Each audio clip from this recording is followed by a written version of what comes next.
तो पुण्यात्माओं, जब तक ये ज्ञान नहीं था हम एक दूसरे से ऐसे जुड़ते चले गए, संस्कार बढ़ा लिए हमने। अब सतलोक चलने के लिए हमने इन संस्कारों को सीमित करना पड़ेगा, ताकि फिर से टांग उलझी ना रह जाए, को पल्ला हमारा कहीं कांटे में फंस ना जा और हम यहीं रह जाए। तो इसलिए, और मकान बनाओ, ठीक है, आपको जैसा परमात्मा ने पूर्व संस्कार से दिया है मकान बनाओ, कोई घना लोग दिखावा ना करना चाहिए इसमें। टाइम पास करने के लिए चाहे एक झोपड़ी दे भगवान और चाहे किसाई मकान दे, अपनी भक्ति करना उद्देश्य समझो। प्राकृतिक आपदाओं से बचने के लिए मकान की आवश्यकता है, ये शेड डाल रखा है, पर्याप्त है। ओले नहीं पड़े सिर पर, नहीं ना, जैसे हम भक्ति कर रहे हैं, खाना बना रहे हैं, तो उससे बचाव करना ताकि हम भक्ति निर्बाध कर सकें। इसलिए मकान की आवश्यकता, प्राकृतिक आपदाएं हमें सीधा अटैक ना करें और हम भक्ति कर सके, इसलिए ये मकान और झोपड़ियों की आवश्यकता है। अन्यथा चाहे यहाँ पर सोने का महल बना ले, एक आने का नहीं, वो व्यर्थ है। तो परमात्मा कहते हैं राम रट दारिद्र भला और टूटी घर की छान, वो सुंदर महल किस काम के जहाँ भक्ति नहीं भगवान।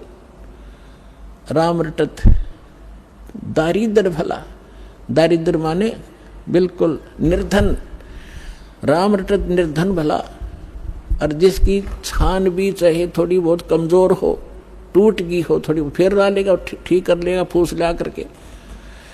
और वो कंचन महल किस काम के, सुंदर महल किस काम के जहां भक्ति नहीं भगवान। तो इसलिए आप जी को ये परमात्मा का ज्ञान दिया जाता है ताकि आपका उद्देश्य, लक्ष्य जीवन का एकदम बदले, चेंज हो, और आपके प्रबल इच्छा हो कि हम सतलोक जाएंगे। अब इच्छा कैसे कब बनेगी? जब आपको दृढ़ विश्वास हो जाएगा कि सचमुच कोई ऐसा लोक है और वहाँ जो सुविधा बताई जाती है, आपकी ऐसा ही घर होगा, परिवार होगा।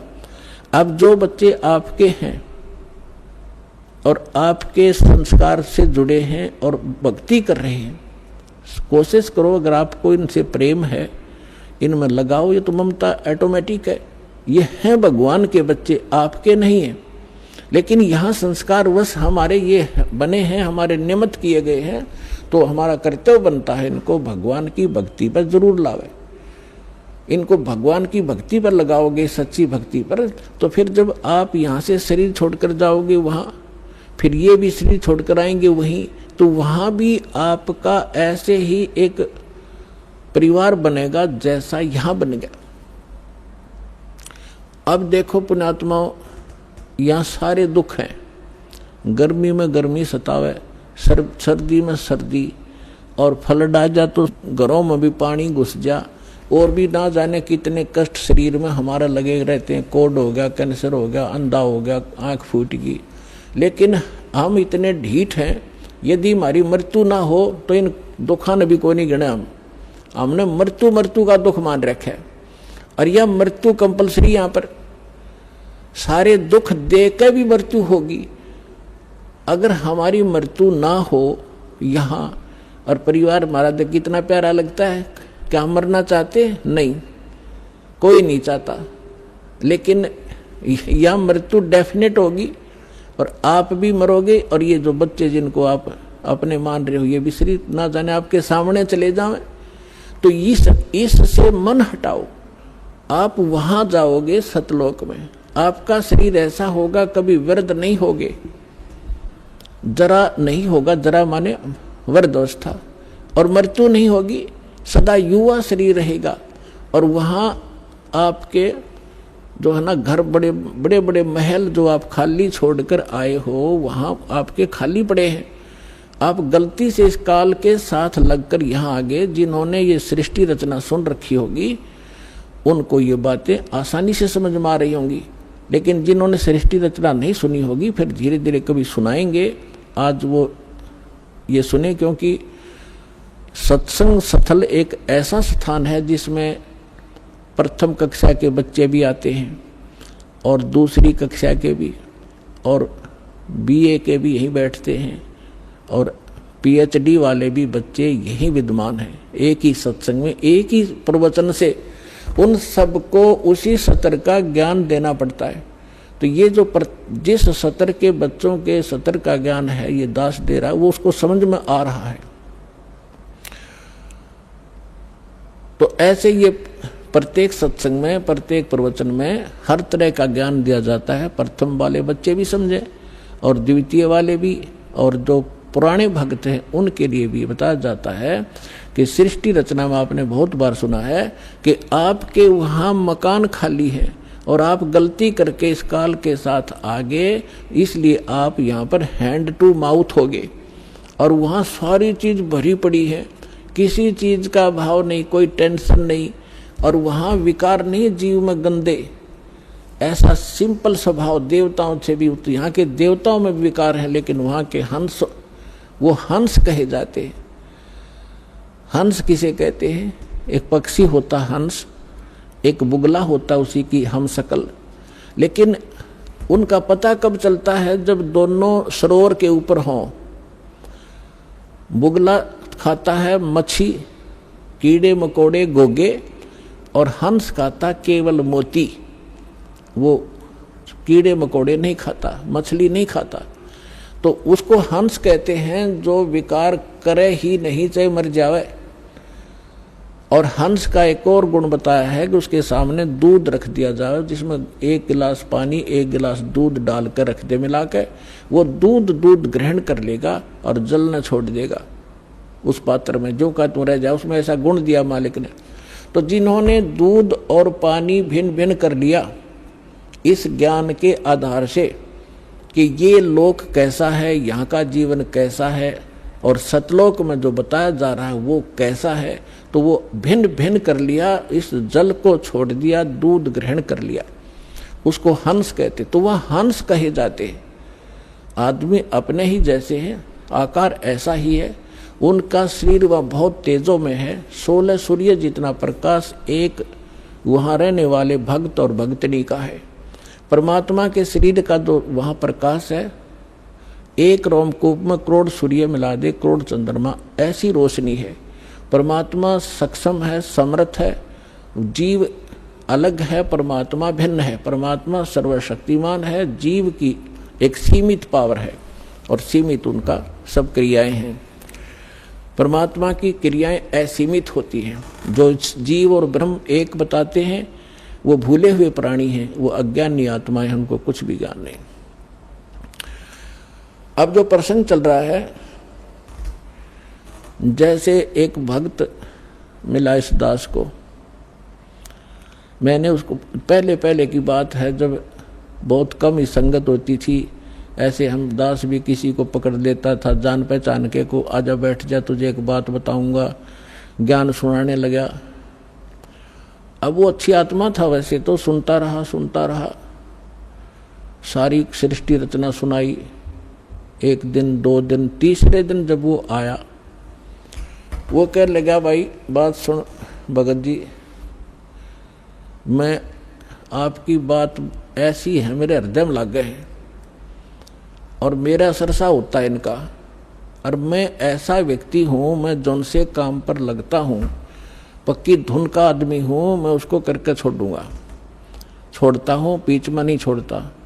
और मैं नाम लूँ को नहीं, मैं नहीं लूँगा आपसे मंत्र। माँ के बात भाई क्यों नहीं लेगा कि मैंने मंत्र ले लिया, मैं तो सिर धड़की बाजी लगा कर काम किया करता हूँ और मैं भक्ति कर लूँगा और मैं चला जाऊँगा उड़ा जहाँ बता रहे हो कौन सा लोक है, और सतलोक भी भूल गया, मैं वहाँ चला जाऊँगा और वहाँ कोई भी ना पाया तो मैंने अकेला बैठा रहूँगा।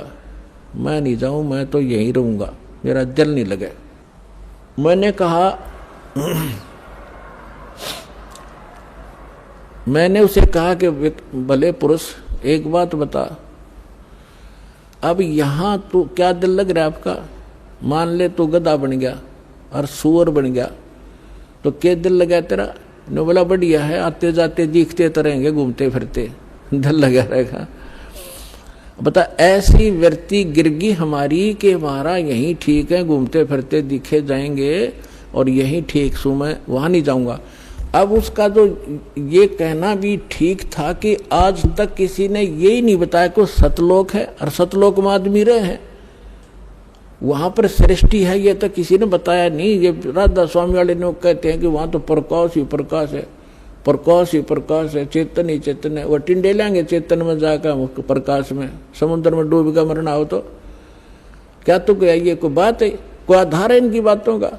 परमात्मा ने स्वयं जैसे पुणात्मा अब ये निर्णय करना चाहता दास कि वो सतलोक में सारी सृष्टि है, ऐसे ही स्त्री पुरुष है, ऐसा ही परिवार है, लेकिन यहाँ तो गंदा व्यवहार है, या न्याय नाम की चीज नहीं।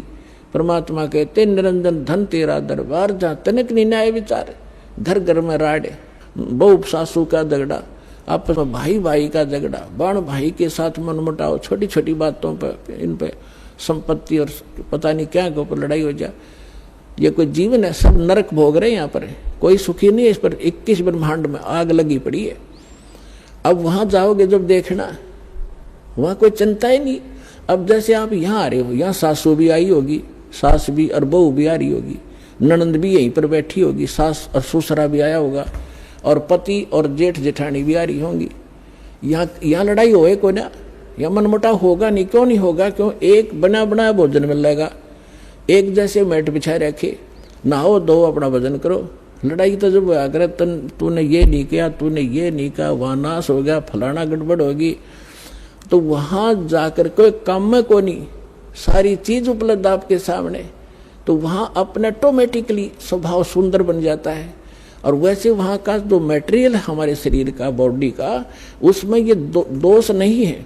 तो यहाँ कभी काम दुखी कर रहा है, कभी क्रोध सता रहा है, कभी कोई लालच में हम गड़बड़ कर रहे हैं, मोह के अंदर आपस में राग द्वेष में सने पड़े हैं, तो वहां जा करके आपको सामूहिक भंडारे में भोजन, आपके घर घर के आगे फलदार वृक्ष लदपद रहते हैं, आपकी रसोई आपका जो भरा रहता है सारे खान पान से परमात्मा की दया, फिर रह गया क्या झगड़ा? तो कहने का भाव ये है कि अब प्रश्न ये आता है कि वहां पर ऐसी सुंदर सृष्टि है, इसका प्रमाण कहाँ है? अब कैसे विश्वास हो हमारे को? देखो पुण्यात्मा, परमात्मा ऊपर रहता है, वेद बतावें, वहां से चलकर आता है, अच्छी आत्माओं को मिलता है, अपना ज्ञान देता है। वो ज्ञान क्या देता है? जो कबीर साहब अच्छी आत्माओं को मिले, किसको मिले? धर्मदास जी को मिले। जब वो मथुरा के अंदर एक हिंदू परिवार में जन्मा था, बनिया वैश्य कुल में जन्म था, श्री विष्णु जी और भगवान शंकर के उपासक थे, वैष्णव धर्म से दीक्षित थे। मथुरा के अंदर जाकर एक तालाब में स्नान करने से अपनी इच्छा, 68 तीर्थ भ्रमण करने की इच्छा से वो अपने गुरुदेव के आदेश से गया हुआ था। वहां भगवान मिले। परमात्मा ने ये चर्चा सुनाई कि इस तालाब में नहा के, इस जोड़ में, इस मथुरालय में स्नान करके, धर्मदास जी आप मोक्ष चाहते? तेरे लोटे में पानी भर के ला रखा था, उसने साथ रखा था, देखो इसमें कितने जीव घूम रहे, इसमें तूने स्नान किया, मसल मसल कर नहाया, तने करोड़ों जीव मार दिए रगड़ रगड़ के, ये पाप तेरे बैड अकाउंट में लिखा गया। और पुण्य एक भी को ना, क्योंकि शास्त्र विरुद्ध साधना तेरी, तुझे क्या लाभ मिलेगा इसके? पाप इकट्ठे कर दिए। अपने बांधवगढ़ घर से चलकर यहाँ तक आया मथुरा में, लगभग 700 किलोमीटर तू पैदल चला है। नीचे तेरे पैरों के नीचे जितने जीव आए वो तेने पाप नाश कर, तेरे पाप में लिखे जाएंगे। और पुण्य एक भी को ना इस दौड़ में नहाने का, तालाब में नहाने का। बता, तू गीता पढ़ता है डेली? हाँ जी, गीता में दिखा कहीं तीर्थ पर नहाने की बात कर लिख रखी हो तो? या जो मंत्र आप जाप करते हो, हरे कृष्ण राधे श्याम सीताराम, गीता में लिखा कहीं? अगर नहीं जी, फिर किस लिए डले हो रहा है? अब देखो पुण्यात्माओं, प्रथम बार तो कितनी सच्ची बातों पर एक बार तो स्ट्राइक हो से दिमाग में। धर्मदास जी नाराज हो गए, तो हमारे तू मुसलमान है, हमारे देवताओं की बुराई करता है, ये करता है, आँख लगा दिखाने। परमात्मा अंतर्ध्यान हो गए, जिंदा महात्मा के रूप में बैठे थे मुसलमान मुसलमान धर्म के अंदर जिंदा महात्मा संत होते हैं। जब आगे से एकदम अंतर ध्यान हुए, धर्मदास का कलेजा हिल गया कि सारी साची कह था और ये सारी बात सही थी। मैं तो नीच हूँ तो भगवान था, कोई फरिश्ता था, कोई देवता था, कितनी बढ़िया बात बताओ थे, मैंने गलती कर दी और हे भगवान इब के आप मिल जाओ तो मैं सारी बात सुनूंगा। कुछ दिन के बाद, लंबी कहानी है, अब विषय नहीं है वो, इसलिए दास क्या बताना चाहता है। परमात्मा उनको फिर मिले, फिर कुछ बात कही, वो फिर कुछ स्वीकार की, कुछ फिर गलती, वो अज्ञान आज्ञा अड़ गया, भगवान फिर अंतर ध्यान हो गया। ऐसे 4-5 बार घटना घटी। तो चौथी 5वीं बार जब धर्मदास जी से परमात्मा अंतर ध्यान हुए तो उसने ठान लिया कि भगवान या तो दर्शन दे दो, ना मैं अन्न पानी नहीं खाऊंगा, अरीब का जो आप कहोगे मैं वही सुनूंगा सारी। 5-6 दिन बीत गए, धर्मदास ने कुछ नहीं खाया, अन्न भी नहीं किया। परमात्मा पहुंच गए, उसको मुश्किल से सहारा देकर खड़ा किया, अग बेटा तू खा पी और अब मैं आ गया हूँ, सुन मेरी बात। फिर धर्मदास जी ने कहा कि भगवान एक बार मुझे वो स्थान दिखा दो जो आप बता रहे हो कि वहाँ सारी सृष्टि है, आपके भाई बहन जो पहले चले गए यहाँ से मुक्त मैंने किए हैं वो भी वहाँ विद्यमान है, मुझे दिखा दो भगवान, मैं देखना चाहता हूँ। अब परमात्मा ने कहा कि धर्मदास तू हट क्यों कर ही, ऐसा हट क्यों कर रहा है, मैं जो कहूँ तू भक्ति कर, विश्वास कर, इस भक्ति से तू वहाँ पहुँचेगा, वहाँ देख भी आएगा, तू रह नहीं सकता क्योंकि तेरे पास भक्ति नहीं है उस योग्य। जैसे कोई बच्चा ट्रेनिंग कर रहा है डॉक्टर की और वो नो का मैंने डॉक्टर दिखा के लाओ, पहला हॉस्पिटल कहाँ सी है, अरे पहले ट्रेनिंग कर फिर उसमें नौकरी मिल जाएगी तेरे को, अब देख भी आओगा क्या डॉक्टर बन गया तू वहाँ जा करके। तो पहले अपनी भक्ति करो, जो ट्रेनिंग पूरी करो, फिर आपको नौकरी मिल जाएगी वहाँ पर। नहीं माना, मालिक भी चाहते थे गवाह बनाओ इसको, उसकी प्रबल इच्छा हुई एक बार दिखा दो दाता। परमात्मा लेकर गए ऊपर, नीचे जिंदा महात्मा के रूप में थे, उसी रूप में जाकर देखा कि वहाँ सारी सृष्टि नर और नारी भाई बहन सभी विद्यमान थे, सुंदर शरीर उनके, लंबे लंबे शरीर और बहुत हष्ट पुष्ट उनका तेजोमय शरीर, और सब उनको प्यार से परमात्मा ने जाकर कहा कि इसको डबल रोल किया दाता ने, जो एक परमात्मा के जो उस राज दरबार के सामने गेट कीपर था, परमात्मा ने उसे कहा संकेत से कि इस भगत को भगवान के दर्शन करा लाओ। वो दूसरी साइड से ले गए, परमात्मा दूसरी साइड से जाकर सिंहासन पर विराजमान हो गए। लेकिन उस समय शरीर वही था, शकल वही थी, लेकिन शरीर से ऐसा नूर निकल रहा था, करोड़ सूर्य करोड़ चंद्रमा मिला देख रोमकूप में इतनी शोभा थी मालिक की। जब धर्मदास जी ने देखा कि ये तो वही है भगवान जो नीचे जा रहा था जिंदा महात्मा के रूप में, ये तो वही परमात्मा है, तब देख के परमात्मा ने कहा जा भाई चल वापस। फिर वापस आया तो परमात्मा नीचे बैठे पाए। तब उसने कहा हे भगवान आपने आप ही मालिक को आपने अपने आप को छुपा रखा है। अरे भगवान इतना सुंदर स्थान, जब वहां जब पहुंचा धर्मदास उसको वापस भेजने लगे, तब परमेश्वर से कहा भगवान मुझे यहीं रख लो, उस गंदे लोक में ना भेजो, वहां तो बुरा हाल है।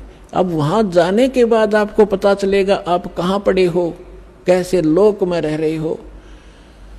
तब धर्मदास जी ने याचना की, परमात्मा ने कहा बेटा ऐसा नहीं रह सकते, आप वापस जाओ, आपको ऐसा मंत्र दूंगा सतनाम और सारनाम, थोड़े ही भजन से आपकी घनी भक्ति संग्रहित हो जाएगी। इसके विषय में आदरणीय गरीबदास साहिब जी को भी परमात्मा मिले थे, उन्होंने परमात्मा से परिचित होने के बाद क्या कहा है, सतनाम पालड़ रंग होरी हो, 14 लोक चढ़ावे राम रंग होरी हो, 3 लोक पास्यंग धर रंग होरी हो, तो ना तुला तुलाया राम रंग होरी हो। एक सतनाम का 2 अक्षर का मंत्र है, जिसमें एक ओम है, एक तत् गुप्त है, जिनको प्राप्त है उनको पता है। तो अनपदेशी को ये मंत्र भूल के नहीं बताना, नहीं आपका नाम खंडित हो जाएगा। तो परमात्मा ने कहा कि एक श्वास उस श्वास से एक मंत्र, जैसे आपने एक बाहर छोड़ा एक अंदर लिया, एक ये मंत्र पूरा बन गया। तो कहते हैं ये सतनाम का एक सिमरण एक पालड़े में रख दे तराजू के तखड़ी के, और 3 लोग पृथ्वी पाताल और स्वर्ग लोग धर दे पासेंग। पासेंग क्या होती है? जैसे दास का जन्म एक किसान परिवार में हुआ, हमारे घर पर ये व्यापारी लोग गेहूं चना लेने आते थे, तो पिताजी कहते थे भी पहले तेरी ताखड़ी जांच करा, इसमें कोई एरर तो नहीं है। तो उसमें एरर होती तो उसी कणक, जैसे चने बेच रहे लेने हैं तो चने उठा के एक मुट्ठी दूसरे पलड़े में डाल दिया जाता था ताकि वो एरर लेस हो जाए, उसमें कोई डिफेक्ट ना रहे, संतुलन ठीक हो जाए। वो पासेंग कहा करते, पासेंग डाल ले इसमें, और बट्टे रख दिए। और वो सौदा बाकी और करना होता है, 10 मन 20 मन चने लेने होते हैं, वो तोलने अलग से। वह पासेंग कोई सौदे में नहीं होती, वो एक मुट्ठी चने पड़े रहो। तो यहाँ क्या बताते हैं परमात्मा के एक सतनाम के सिमरण की इतनी कीमत है। सतनाम पालड़ रंग होरी हो, और दूसरी तरफ 14 लोक चढ़ावे, शिव का लोक, विष्णु जी का लोक, ब्रह्मा जी का लोक, दुर्गा का लोक, और ये ब्रह्म का लोक, और ये जो है ना गोलोक, और ये 14 लोक जो है अताल उतल पतल, ये सारे चढ़ा दे। और 3 लोक पासेंग धर रंग होरी हो, ये 3 लोग तो पासेंग कोई सौदे में नहीं है। पृथ्वी लोक, इस पृथ्वी पर छोटा सा कोई टुकड़े का राजा बन जाता है, मंत्री मुख्यमंत्री, फूला नहीं समाता। और इस ज्ञान के साथ की तुलना में आपको पता चलेगा, क्या बताते हैं, 3 लोक का राज जीव को जय कोई दे, 1,00,000 बधाई क्या करे जय नहीं नाम तने। धिक्कार है उस राज को जो भक्ति नहीं है, जिसके पास ये सतनाम नहीं है। तो क्या बताते, सतनाम पालड़ रंगोरी हो, और 14 लोक चढ़ावे राम रंगोरी हो, 3 लोक पासेंग धरे रंग होरी हो, तो ना तुले तुलाया राम रंग होरी हो। तब धर्मदास जी से परमात्मा ने कहा कि नीचे जा बेटा, ऐसा मंत्र दूंगा, सच्चे नियम से नियमित रहकर ये भक्ति करना, थोड़े ही सिमरण से। मुझे मालूम है कि इस काल के लोक में तुम भक्ति नहीं कर सकते, ना जाने कितने प्रकार के पचेड़े तुम्हारा जकड़ रखे हैं, लेकिन ये सिमरण ऐसा दे दिया, थोड़ा भी सिमरण कर लोगे तो भी कल्याण कर दूंगा तुम्हारा। और आप जाइए नीचे। अब जो ही धर्मदास जी नीचे आए, सामने बैठे वही भगवान पाए, चरण पकड़कर अकुलाए कि हे भगवान, आप वहां अपनी आपकी ऐसी शोभा थी शरीर की, वो यहाँ क्यों गुप्त कर रखी है? तो परमात्मा ने कहा कि यदि मैं उसी तेजो युक्त, उस शोभा युक्त यहाँ आ जाऊं तो मेरे को कोई देख नहीं सकता, क्योंकि चरम दृष्टि उस प्रकाश को नहीं देख सकती। और फिर ये काल का कलेजा फिट जा, अब तो उसको पता नहीं मैं कौन हूं, और उसको चिंता बनी रहती है कि इस प्राणी को सच्चा मार्ग ना मिल जा। इसलिए इसने ना जाने कितने ये दूत छोड़ रखे हैं इस मेरे प्यारे आत्माओं को मिसगाइड करने के लिए। कोई कुछ बता रहा है भगवान की डेफिनेशन, कोई मंत्र कुछ बता रहा है, कोई साधना कुछ बता रहा है, इसने भट्ठा बैठा रखा है। इसलिए धर्मदास, मैं आपको ये सच्ची भक्ति बताने के लिए आया हूं। और इसको तब दास जो आपको बताना चाह रहा था, धर्मदास जी ने आके बताया। कबीर सागर में आपको बहुत बार दिखाया, फिर समय आने पर दिखाऊंगा। उसमें वहां ऐसी सृष्टि है, वहां पर सब भाई बहन जो पहले चले गए वहां ठाठ से रहते हैं, स्त्री पुरुष है, परिवार है, वहां सारे सुख है, सब सुख पदार्थ वहां पर उपलब्ध है। और पुण्यात्माओं, जिन महापुरुषों को परमात्मा मिले, उन्होंने बताया